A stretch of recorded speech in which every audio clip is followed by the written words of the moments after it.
espérenme un segundito que ahí les voy a compartir.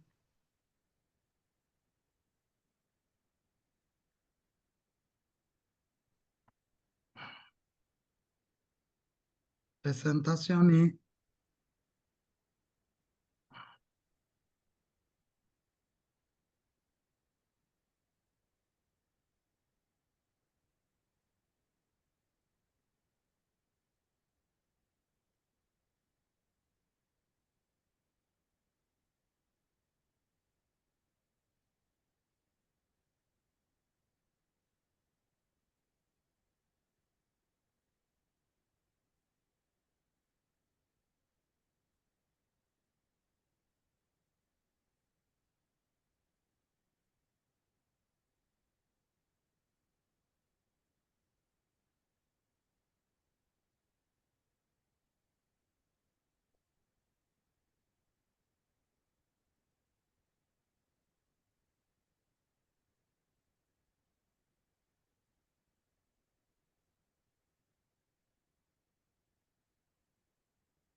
Ya va, ahí les comparto, perdón.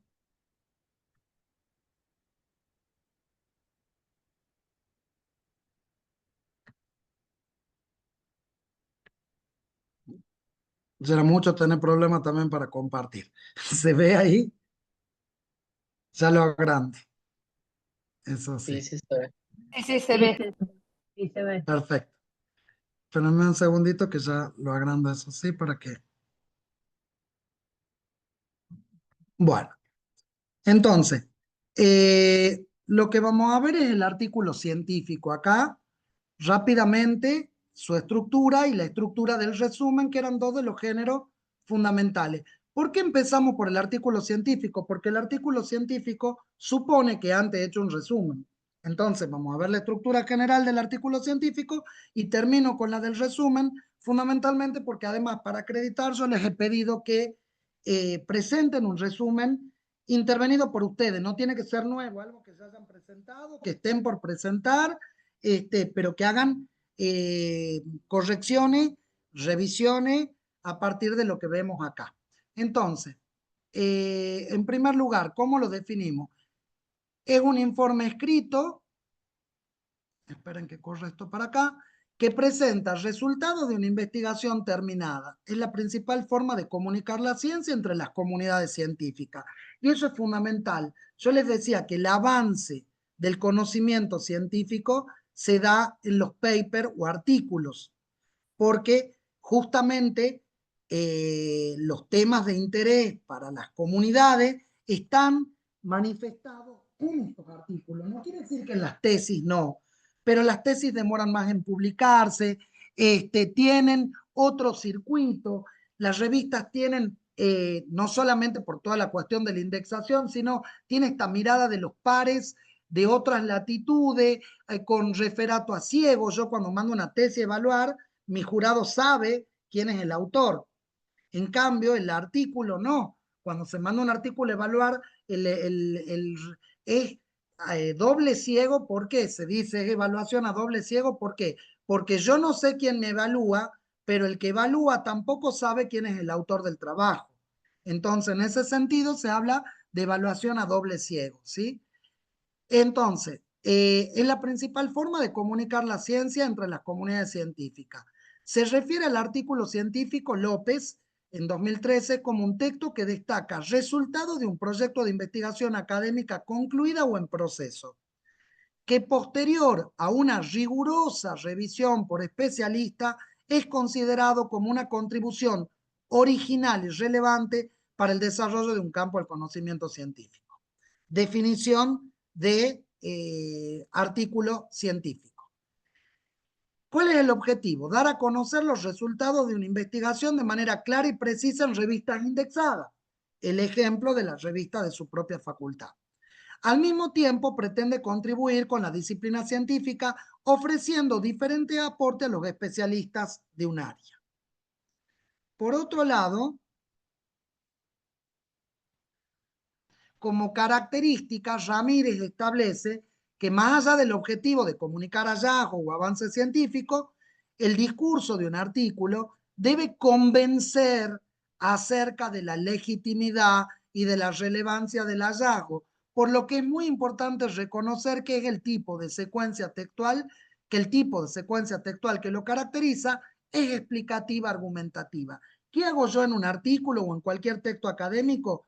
Explicar, por un lado, y por otro lado, argumentar. Son los dos movimientos que permanentemente estoy haciendo. Por eso mismo hablamos que busco convencer. El convencer se vincula a la argumentación. Yo argumento, yo voy a convencer en la medida que mis argumentos sean válidos. Y ahí hay segmentos del artículo que son más explicativos y otros que son más argumentativos. Pero en líneas generales, las dos secuencias priman, la argumentación y la exposición o explicación. Ustedes piensan que explicar implica, ¿quién explica? En un enunciador que sabe de un tema le explica a alguien que sabe menos de ese tema. Entonces hay una relación vertical marcada por el conocimiento en la explicación. El dato pragmático de este discurso es que al ser escrito por especialistas está dirigido a pares, es decir, a sujetos que tienen experticia particular. Por eso es que usamos tecnicismo, que usamos un lenguaje muy de la disciplina, etc. Asimismo, considera López que este género debe tener como base los resultados de una investigación científica original y relevante, abarcar parte del estado de conocimiento vigente, estar escrito con lenguaje adecuado y reunir una serie de condiciones formales y de contenido propias de un texto científico, ser respaldado por una institución que auspicia la investigación, la pertinencia de los textos en todos los casos deberá estar determinada por expertos en la materia. Fíjate que entre las características que da, que ya hemos ido hablando, habla de lenguaje adecuado, no correcto. Lenguaje adecuado a los fines, a la revista, al tema, ¿sí? ¿Cuál es la estructura del artículo? Ya lo vimos la semana pasada cuando yo les decía que el artículo científico tiene la misma estructura desde los 60. Acá, antes de la metodología, yo digo introducción, metodología, que muchos le llaman materiales y métodos según el área. Ya la vamos a leer en detalle. Resultados, no está la discusión acá puesta, pasa directamente a la conclusión, porque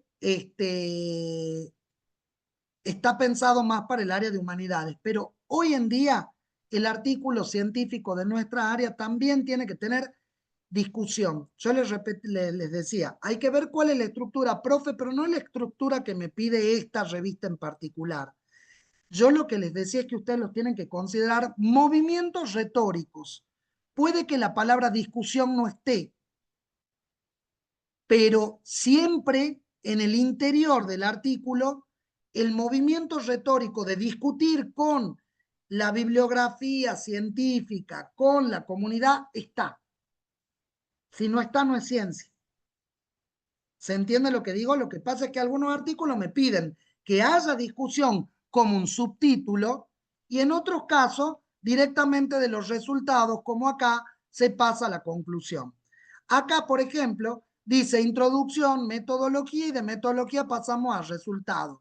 Fíjate que en muchos casos nosotros, que además somos teóricos porque las humanidades, las ciencias sociales le dan mucha importancia a la teoría, el marco teórico va a ir en el artículo científico generalmente esbozado o en la introducción o en la metodología, pero en alguno de los dos lugares va a estar manifestado.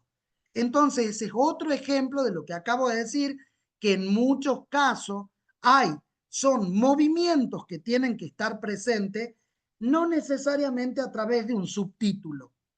¿Queda claro?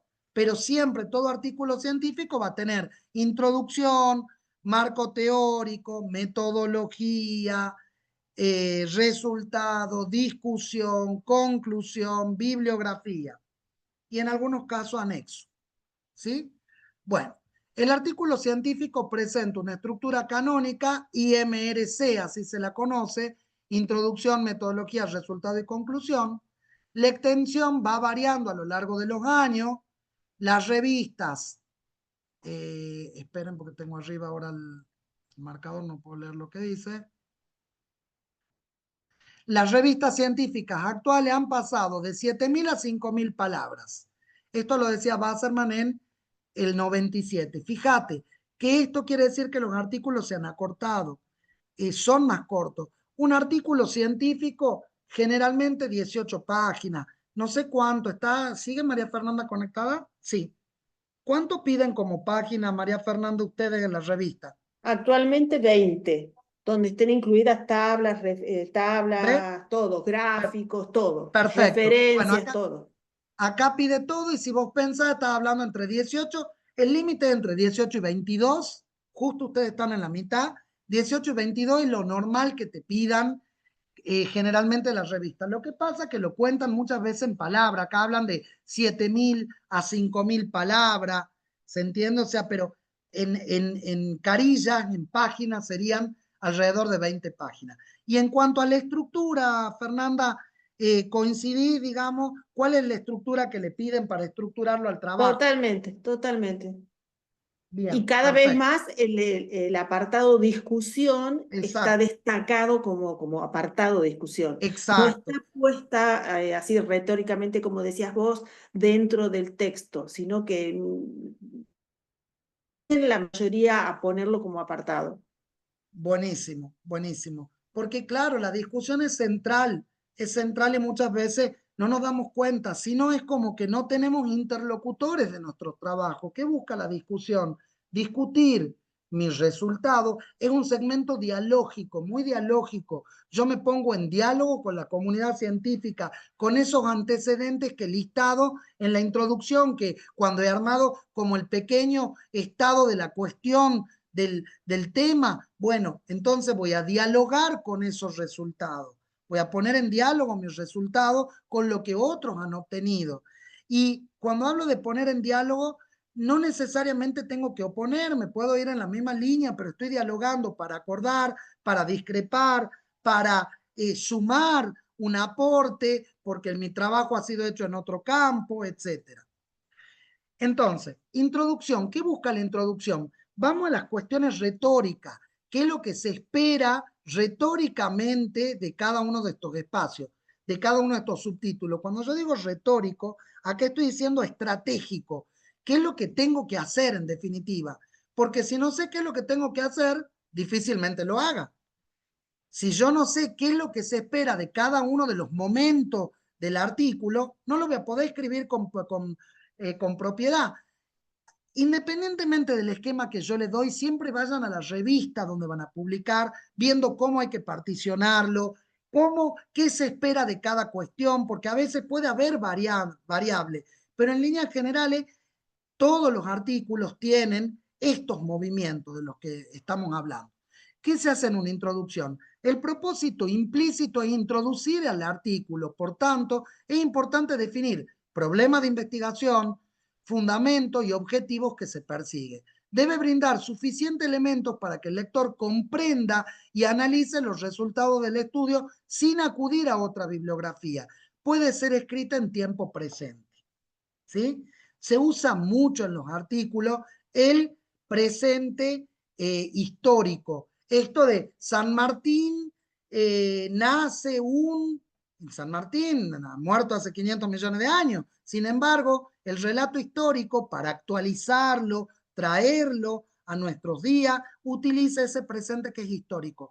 En el texto científico usamos el presente con el mismo fin, mostrar actual, más allá de que el trabajo ya ha sido terminado, el objetivo de este trabajo fue, muchos usan fue tal cosa, o el objetivo de este trabajo es demostrar, los dos usos son correctos. Por eso dice, puede ser escrita. Ahora, un detalle importante es, a nivel micro, no olvidarse dos cuestiones. Mantener el tiempo. Esto que acabamos de decir, no puedo fluctuar del presente al pasado, profe, pero acá en metodología yo puedo, no. tengo que unificar el uso del verbo. La correlación de tiempos verbales es fundamental, ¿sí? Entonces, si estoy hablando en pasado, no puedo pasar a se efectuará tal cosa. No, no, no. Utilizo, por eso les recomiendo el presente en ese sentido. Ah, profe, pero en la metodología ya se lo he usado. Se emplea tal cosa. O si uso el presente, uso el pasado, pero de manera coherente. No voy y vengo con los tiempos verbales en cada parte. ¿Queda claro? La otra cosa que recomiendo en el momento de revisar, vuelvo a lo mismo, las claves que les estoy dando son para el momento de revisión, no para el momento de escribir, pues se van a volver locos pensando en el tiempo verbal, no, lo escribo, después solo va a saltar mis ojos, che, acá estoy en presente y acá me he ido al pasado, ¿cuál uso? ¿Cuál sería más adecuado? Y ustedes deciden. Lo mismo con la persona gramatical. Se les va a filtrar el impersonal y el nosotros inclusivo, la primera del plural. En el momento de revisión, busco que todo el texto esté articulado, esté enunciado desde la misma persona, o desde el impersonal o desde la primera del plural. Vamos a la metodología. Debe estar descrita minuciosamente para que los datos puedan ser utilizados por otros autores, suponiendo que el lector va a estar familiarizado con los conceptos y técnicas generales de la especialidad. La mayor parte de esta sección debe escribirse en pasado. La finalidad principal es describir y, en caso necesario, defender el diseño experimental. Los autores describen el tipo de materiales y técnicas que usan en sus experimentos, los pasos que dieron para llevarlo a cabo, los procedimientos estadísticos utilizados para analizar sus observaciones. Fíjate que este autor, que es Wasserman, a quien estoy tomando de base, está tomando procedimientos estadísticos utilizados para analizar sus observaciones. Pero en realidad, en nuestro caso yo siempre digo que nos olvidamos, en la metodología siempre describimos corpus, eso sí, no hay falla. Ah, perdón, un paréntesis primero. Habíamos hablado de la exposición y la argumentación, también la descripción. La metodología es descriptiva, da detalle, rigurosamente mucho detalle. Entonces, es la parte más sencilla de escribir. Les juro que es así. Lo más sencillo de escribir, lo que menos problema nos trae la metodología. Lo que pasa es que tengo que tener un orden.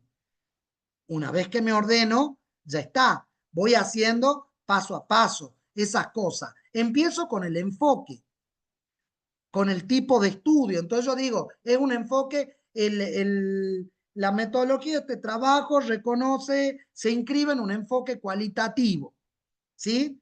O en el paradigma cualitativo. Es de tipo documental, descriptiva, bueno, tipo de investigación. Después hablo del recorte del corpus de análisis. Y ahí, luego, si es que hay un corpus, si es que no hay corpus, porque podemos trabajar con sujetos, voy a hablar de las técnicas de recolección de datos, pero también de las de interpretación de la información. Y fíjate que siempre hablamos de datos o información de manera sinonímica y yo utilizo lo que se recoge son los datos. Yo hablo de técnica de recolección, es muy mío eso, me refiero al punto de vista lingüístico. A mí me gusta hablar de instrumentos de recolección de datos, pero cuando ya hay un procesamiento, ya no son datos, es información. Entonces yo hablo de técnicas de interpretación de la información, porque ahí yo ya, desde mi marco teórico, voy a interpretar esos resultados con categorías que ya son analíticas. Los conceptos del marco teórico se convierten en categorías analíticas operacionales de mi trabajo. ¿Se entiende entonces? Siempre va a tener técnicas de recolección de datos y técnicas de interpretación de la información que solemos no ponerla o la enunciamos así muy rápidamente. Y acá un trabajo bien escrito retoma lo que he dicho en la metodología, convierto los conceptos de la metodología en categorías de análisis. ¿Desde dónde estoy aplicando el concepto de representaciones sociales de corpus? ¿Cómo lo voy a ver? Tiene que ser una categoría de análisis, pues si no era teoría y los resultados, el lector no entiende cómo yo los he obtenido. Más allá que he dicho que se interpretan a la luz del marco teórico, pero ¿cuáles han sido mis categorías? Les doy un ejemplo. Lectura.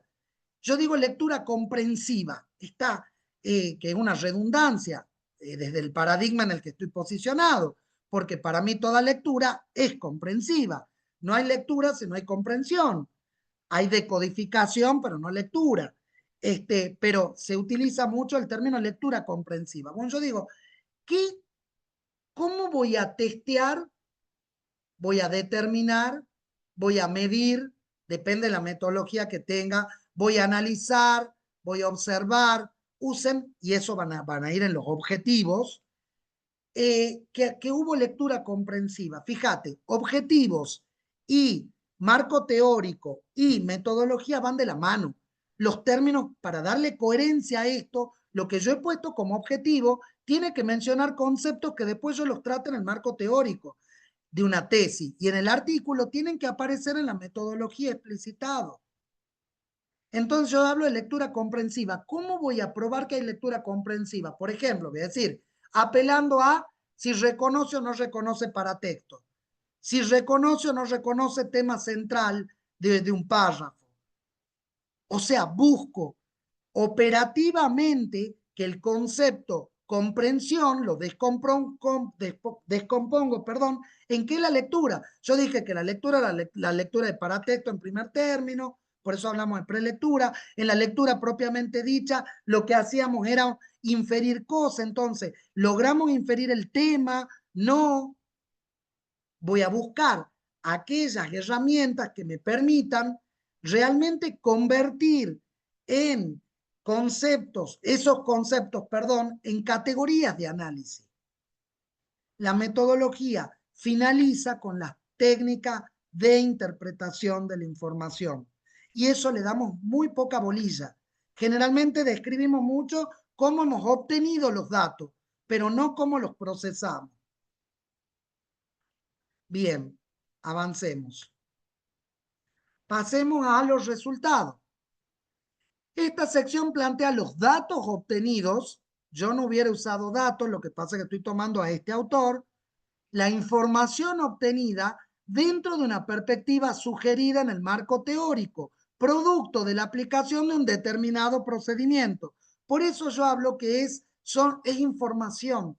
Yo he convertido esos datos en información, porque está mi mirada. No son el dato puro y duro, es el dato interpretado a partir de un marco teórico, conceptual, es procesado a partir de categorías de análisis. Eso es lo que ven los resultados. Los resultados tienden, muchas veces hay gente que une resultado y conclusión. O sea, pero no necesariamente son la misma cosa. Los resultados es la aplicación de las técnicas de interpretación de datos, perdón, de interpretación de la información y mostrar eso. Las conclusiones van más allá. ¿Qué me permiten observar esta información obtenida? Entonces van de la mano y hay una proyección, pero no son la misma cosa. ¿Cómo se estructuran los resultados? Hay una información preparatoria, conecta con la sección anterior, metodología, presentando instrumentos metodológicos a la organización del conjunto de información, del conjunto de datos que los estoy convirtiendo en información. Reporte de resultados. Se presentan evidencias relevantes como estadística, resultados numéricos, presentados en tabla o gráfico. Claro, si mi investigación es teórica, puedo no acudir a tablas y gráficos, pero yo les decía que hoy, más que nunca, los enfoques están siendo triangulados con predominancia de uno sobre el otro. Hoy hay triangulación metodológica entre técnicas quanti y quali. Entonces, siempre los gráficos, las tablas, para mostrar resultados, resultan adecuadas, pero no puedo quedarme ahí, tengo que interpretarlas después, como puede apreciarse en el esquema o en el gráfico 1, y habla el enunciador interpretando eso que estoy mostrando de manera esquemática a través de un cuadro o de un gráfico de barra, de tabla, de lo que sea, un cuadro comparativo, lo que sea. Esas técnicas son muy frecuentes en los resultados. Ahora, profe, si yo no las utilizo, ¿está mal? No, pues si mi investigación es teórica o es cualitativa pura, puede que no haga falta, pero siempre hay recurrencias, como digo. Entonces, en ese sentido, yo sí recomiendo el uso de tablas y gráficos para mostrar resultados. Vamos a el siguiente punto. Comentario y resultado. Muestra el significado y la importancia de lo que se ha estudiado. Constituye la parte más argumentativa de esta sección. Claro, yo no voy a describir lo que dicen las tablas. Yo interpreto lo que dicen las tablas. Interpretar lo que dicen las tablas es argumentar. No voy a describir de nuevo porque entonces no tiene sentido. Para eso uso la tabla y la descripción. La argumentación de eso, entonces yo digo, como puede observarse, a medida que el estudiante avanza en la carrera, va mejorando su nivel de comprensión de texto académico, supongamos. Entonces, yo interpreto eso que dice, le muestro, focalizo la atención del lector en lo que yo quiero que focalice. Resultado. Vamos a las conclusiones. Conclusión. Esta sección resume lo que se ha presentado a lo largo del artículo, buscando ratificar la hipótesis presentada en la introducción o responder técnica muy cuanti, lo de ratificar hipótesis, responder preguntas, trabajar con los supuestos, depende de lo que hayamos tomado como enfoque metodológico. Pero siempre la conclusión va a retomar mis preguntas, mi hipótesis, mis objetivos, para ver si he podido cumplirlo o no. Eso hace que el trabajo sea redondito. Vuelve la mirada a la introducción. ¿Qué dije en la introducción que iba a hacer? ¿Lo hice o no? Eso es lo que va a ser la conclusión de cualquier trabajo académico. Se estructura de la siguiente manera, resumen del estudio. Entonces yo digo, como vimos, y puedo decir, bueno, evaluación, destacando el aporte fundamental y la importancia del trabajo. Y ojo, acá yo evalúo y en la evaluación está muy bien incluir críticas a mi propio trabajo.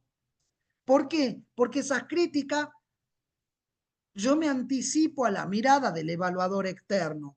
Yo digo, si bien se trata, y eso lo hago con conectores concesivos, por ejemplo, si bien se trata de un estudio de caso, por lo cual los resultados no son representativos ni extrapolables a otros contextos, creemos que sirve para, y entonces ahí viene toda mi argumentación de peso para decir por qué era importante asumir esta metodología. Me anticipo a la crítica de decir, ¿por qué solamente esta escuela?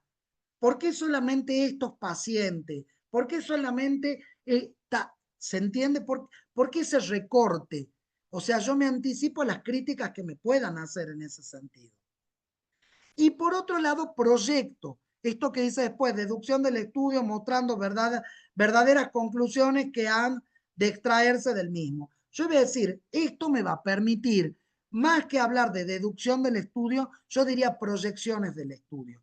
Ustedes lo que van a buscar ahí es cómo va a continuar este trabajo puede continuar, bueno, sirve de base o de sustento a tal cosa y puede a futuro, podría indagarse y ustedes plantean como abriendo otra línea de posible indagación que se desprende de los resultados que han obtenido.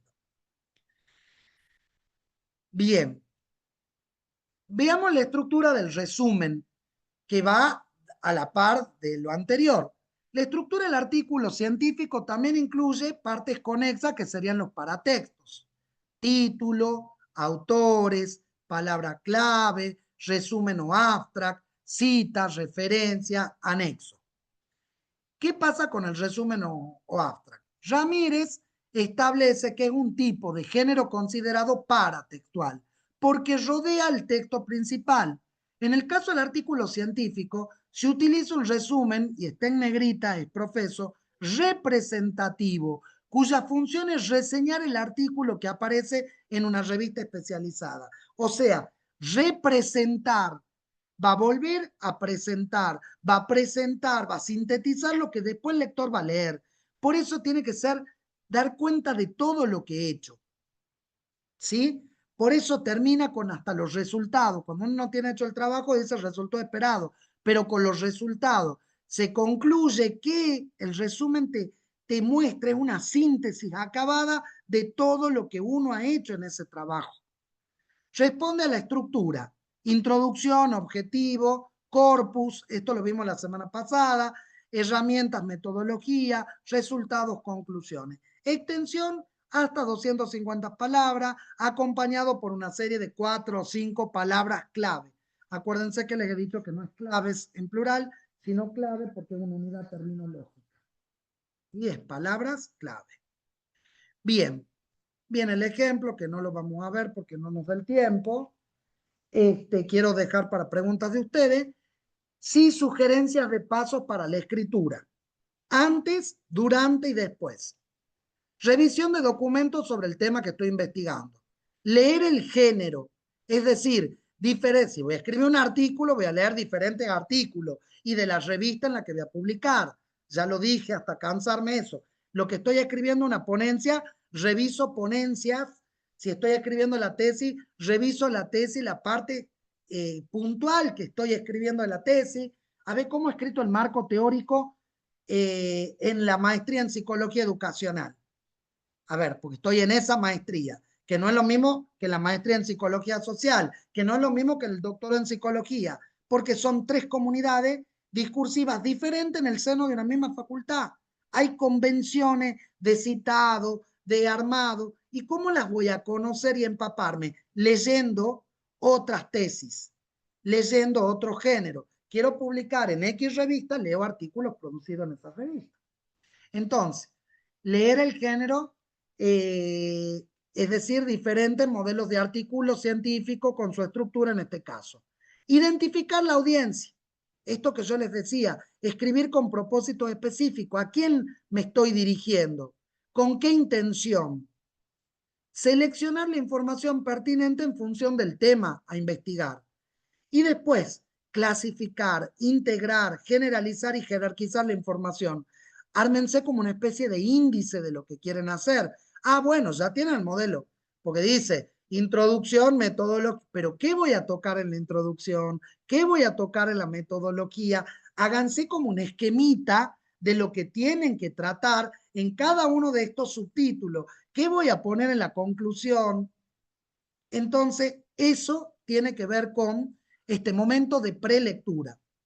Digamos, prelectura, que es lo que hago antes de escribir. Formular objetivos. Formulo los objetivos que después voy a ajustarlo cuando esté en el momento de escritura propiamente dicho.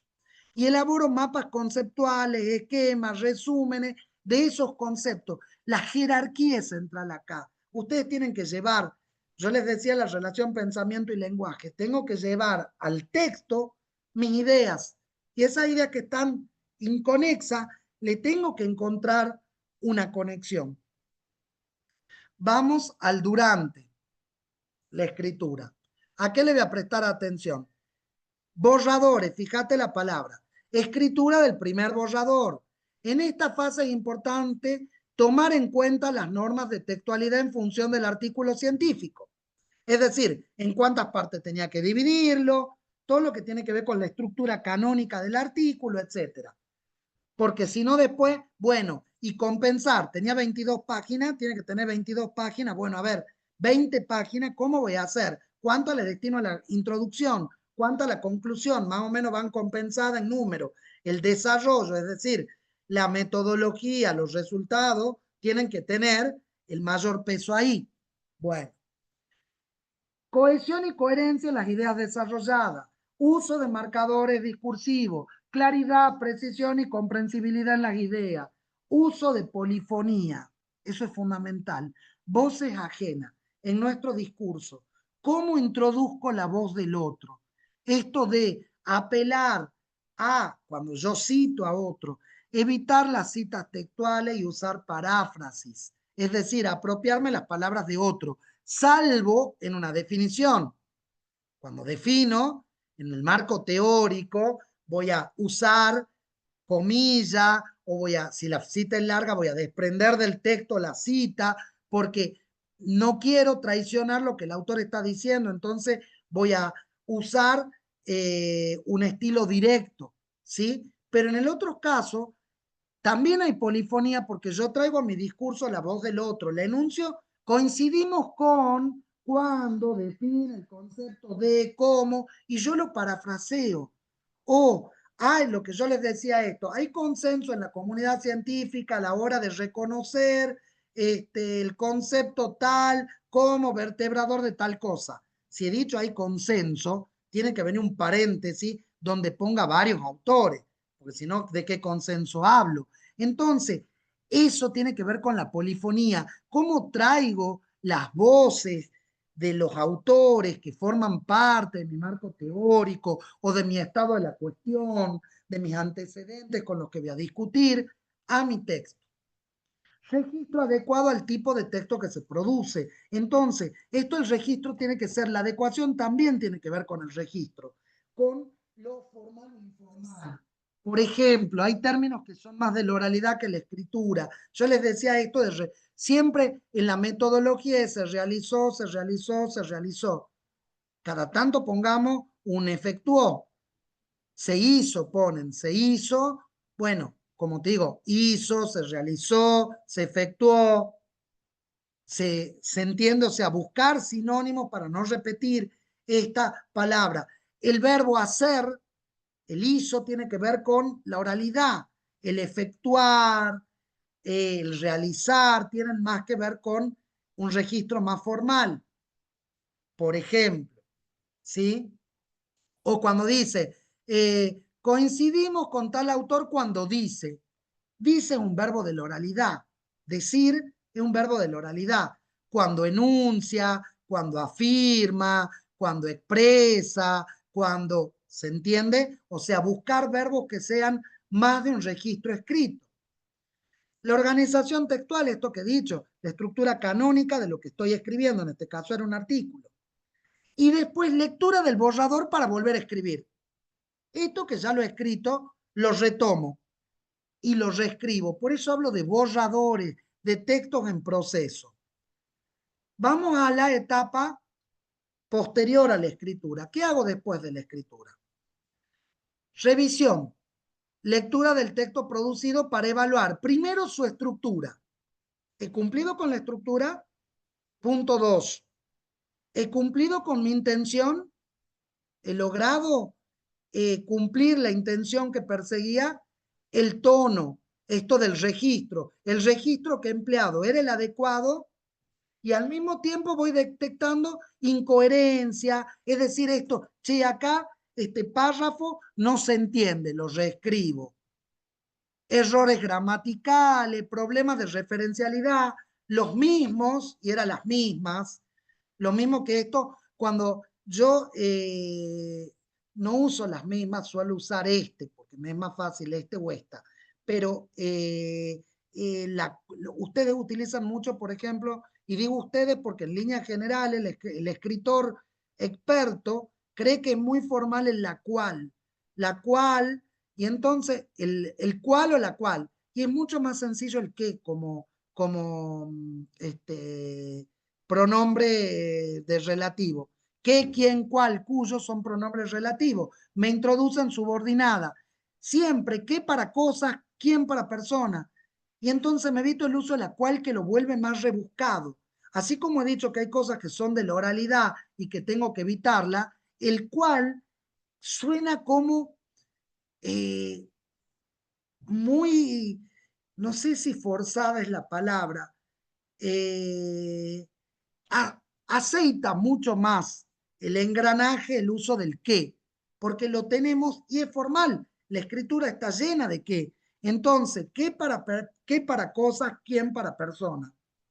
Coincidimos con, no sé, Levi, quien sostiene que, quien, ahí yo no pongo qué sostiene, porque era una persona. Ahora, coincidimos con que los imaginarios discursivos son tal cosa que producen, porque son cosas que producen, los imaginarios son los que producen. Bien, entonces, problemas de referencialidad, ambigüedad, está ambiguo, yo he dicho que no puede haber ambigüedad. Esto no se entiende, está como rebuscado, pero en realidad no es claro, no es riguroso, no es preciso. Rigor, precisión, van a ser conceptos centrales de la escritura académica en general. Entonces reviso eso. Che, esto no queda muy claro. Entonces retomo y reviso. Reformular ideas, párrafo en caso de que sea necesario para resolver problemas detectados. Después la revisión de citas. Es decir, es respetado, más allá de que hoy hay también recursos digitales como Zotero, Mendeley, que nos permiten hacer citas bibliográficas, siempre revisen porque puede haber inadecuaciones. Reviso pensando en la revista en la que estoy publicando, porque era lo que les decía, no hay normas APA, hay normas APA aplicadas, no hay Vancouver, la norma siempre está aplicada al contexto de una revista, de una comunidad discursiva como una carrera de posgrado. Entonces veo cómo se cita acá, en realidad, porque más allá que me manden al manual APA, veamos cómo está sistematizada. En muchos casos hay hasta hojas de estilo en cada revista. Te dice, seguimos normas APA, pero no te manda el manual, sino que te dice, siguiendo los siguientes ejemplos, y te da los ejemplos ahí. Entonces los tomo de ahí directamente. Relectura para criticar, para volver a revisar y editar. Prepararse para publicarlo. Bien. Dejo de compartirles.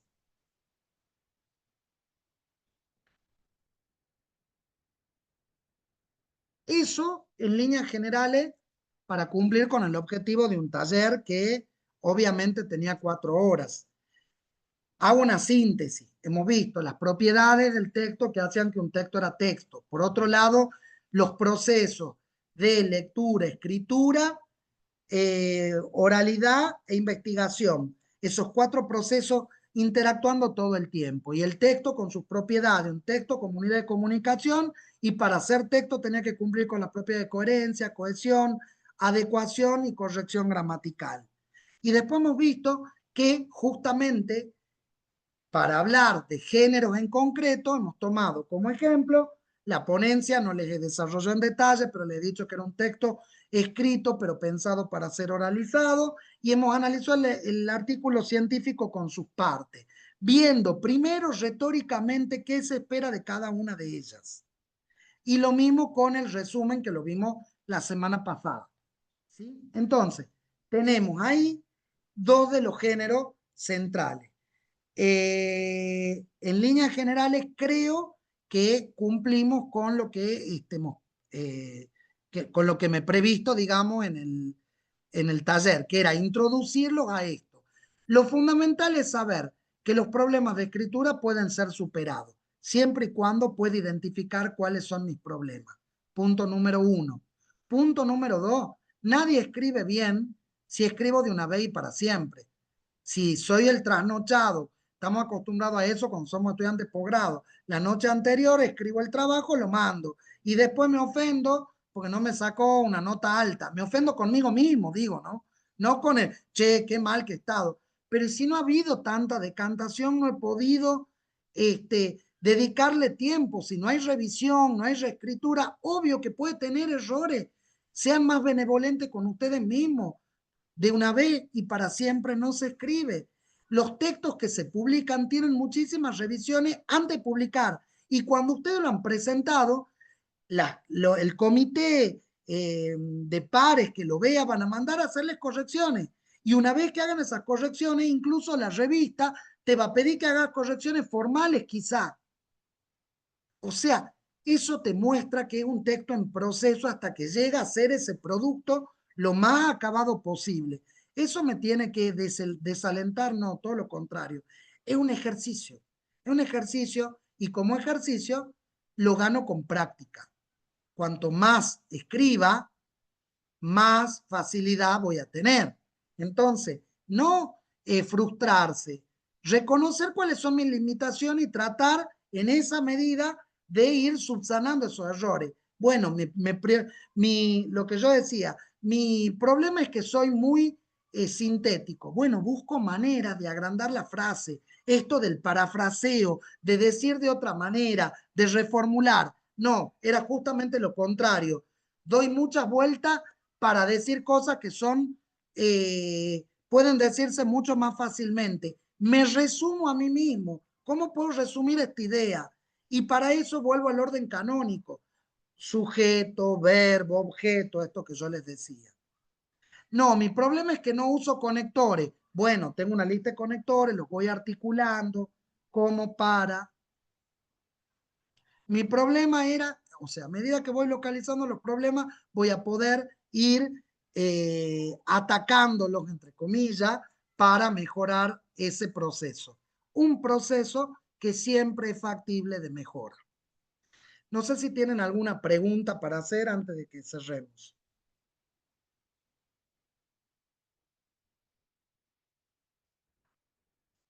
Claro, habló toda la 2 horas. Lo único que quieren es finalizar, ya cortar, ir a hacer otra cosa. Pero bueno, No, yo ojalá no que tengo haya. preguntas, pero yo sí un agradecimiento, porque para mí, por más que fueron 2 horas que las sentí tipo a las corridas, sí una idea o propuesta, qué sé yo, es que creo que da para más reuniones y me parece fundamental. Esto que es un taller de 2 horas, yo lo haría un curso. Bueno, nada, muchas gracias, porque la verdad para mí fueron todos aportes. Felicitaciones, bueno, un gusto escucharte. Y eso es lo que tengo para decir. Y creo que hay que promover más de este tipo de saberes, porque es un saber para seguir pensando lo propio, ¿no? Gracias. Gracias, Mariana, por tu devolución. Lo que yo puedo decirte al respecto, sí es un taller, pero a mí y era muy breve, pero el objetivo era esto, que se den cuenta de que no es algo tan ajeno y que si quiero formar parte de las comunidades disciplinares académicas, tengo que manejar estos registros para cambiar mi estatus de ser receptor de artículos, lector de teoría y empezar a ser productor de conocimiento, tengo que aprender cuáles son las reglas de juego. Y esas reglas de juego van por el lado de la escritura también. Entonces, voy a primero tomar conciencia de eso. Y después, como les digo, se van empapando en medida que voy participando. La primera vez me va a costar un poco más, la segunda un poco menos. Ya la gente, por ejemplo, cuando empiezo a presentar trabajo a congreso, ya no me cuesta el resumen porque ya he adquirido esos lineamientos. Entonces, obviamente, si nunca he escrito un artículo de revista, es esperable que la primera vez que lo haga me cueste, pero seguramente va a costar mucho menos a medida que vaya avanzando en eso. Y sí es fundamental, y eso sí quiero decirlo, que ustedes como profesionales tienen mucho para decir. Y ese es un problema que la academia se pierde, porque lamentablemente hay una disociación entre el mundo profesional, salvo el que está en la universidad y trabaja a su vez con consultorio o en el sistema de salud, pero que está en los dos lugares, no tiene esta disociación. Pero en líneas generales, el profesional que vuelve a la universidad, hace un posgrado, se siente muy alejado porque siente que habla otro lenguaje. El lenguaje de mi práctica no es el lenguaje que se habla en la academia. Entonces hay que acercar esas dos cosas. Los temas que ustedes trabajan en los consultorios, en la clínica, en los hospitales, en donde sea que trabaje cada uno, son realmente riquísimos y la universidad necesita de esos trabajos. Las revistas necesitan retroalimentarse de esa práctica profesional tan concreta que además, como les digo, en otros contextos está mucho más aceitada esta vinculación. Nos falta esa articulación entre estos dos mundos para que no estén aislados. Y ocurre en todas las disciplinas y en todas las carreras. No es un problema de la carrera de psicología, es un problema de las universidades argentinas en general.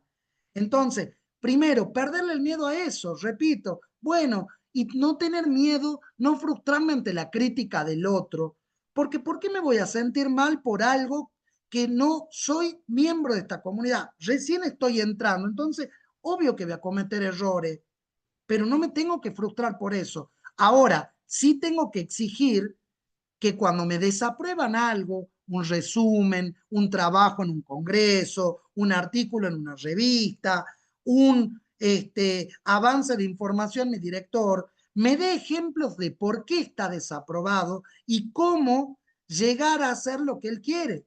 Porque muchas veces es el problema. Ponemos, desaprobamos o decimos, está mal, modificar, revisar, pero el estudiante no entiende qué es lo que tiene que hacer.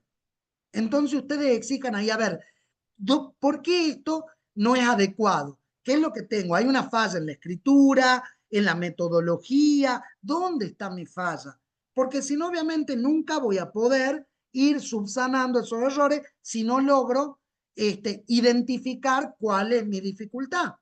Eso que les decía, con ustedes mismos, exijan al otro.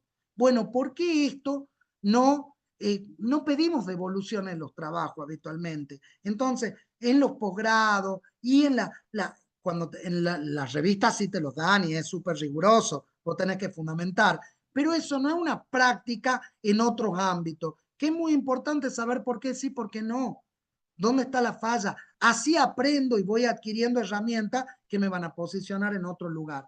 No sé si entre los comentarios que han dejado había alguna pregunta. ¿Los marcadores solo se usan para conectar párrafo, no oración y oración? Sí, también se usan para conectar oración a oración. Sé que esto estaba muy lejos. Yo digo, por ejemplo, Juan trabaja y Pedro estudia. Ese es un conector copulativo aditivo, lo que ha hecho es unir dos elementos al mismo nivel. Juan estudia y Pedro trabaja. Yo podría haber dicho Juan y Pedro, une dos elementos al mismo nivel. Es decir, ¿qué está uniendo? Está uniendo un sustantivo y un sustantivo. Puede unir dos ideas. Juan estudia hasta tarde y Pedro trabaja, o sea, puede ser no solamente un verbo, sino todo un conjunto de ideas, pero siempre están al mismo nivel. Si de este lado tenía sujeto y predicado, de este lado también. Si lo que tenía era ese es un error que cometen. Por ejemplo, yo digo, el sustantivo y adjetivo, no puedo decir el sustantivo y adjetivo. Si decía el sustantivo, del otro lado tiene que decir y el adjetivo.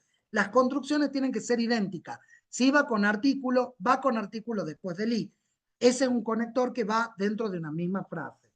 Veamos, perdón, y juro que ya termino, pero no quiero dejar sin responder las preguntas que hayan quedado. No, acá no hay. No, nada más. Bueno, de mi lado nada más, sí voy a mandarle, perdón, a Mariela la consigna para acreditarlo. Repito, se la voy a mandar escrita para que ustedes sepan qué hay que hacer, pero de entrada piensen que con revisar algo que tengan hecho están aprobados. O sea, no piensen, uy, el profesor me va a corregir. No, anímense a revisar su propio escrito, a modificar aquello que, bueno, acá lo podía decir de mejor manera, no porque ya haya sido publicado, porque puede poner que alguien me presente un resumen que ya presentó en una ponencia. No me importa. Si yo sé que pueden hacer eso y yo los he habilitado a eso, pero yo quiero que a eso lo reescriban. Es decir, vean mejores maneras de decir lo que han dicho ahí. Me había pasado en cantidad de palabras. Bueno, me sujeto a las 250. Había sido más coloquial.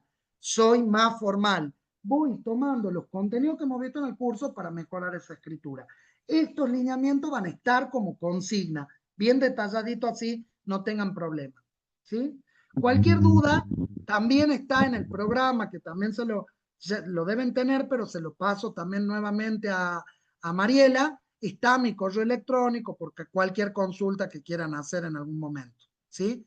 Recuérdenme de dónde vienen, porque si no, no sé, profe, estoy armando un resumen para tal cosa. Si es para este trabajo o alguna cosa, ojo, si es una cosa general, no me pregunten, profe, ¿me puedes revisar el artículo que tengo que mandar? Porque es una tarea ardua la revisión. Es decir, realmente lo quisiera hacer por todo, pero a veces es complicado. Pero si son dudas puntuales, por supuesto que puedo ayudarlo. Tengo problemas con este párrafo. ¿Me puede leer esta introducción a ver si es correcta? ¿O qué me sugiere? Si son cosas en líneas generales, la puedo hacer. No el detalle, porque además soy muy obsesivo, lleva muchísimo tiempo y no estaría en condiciones de hacerlo. Bueno, un gusto.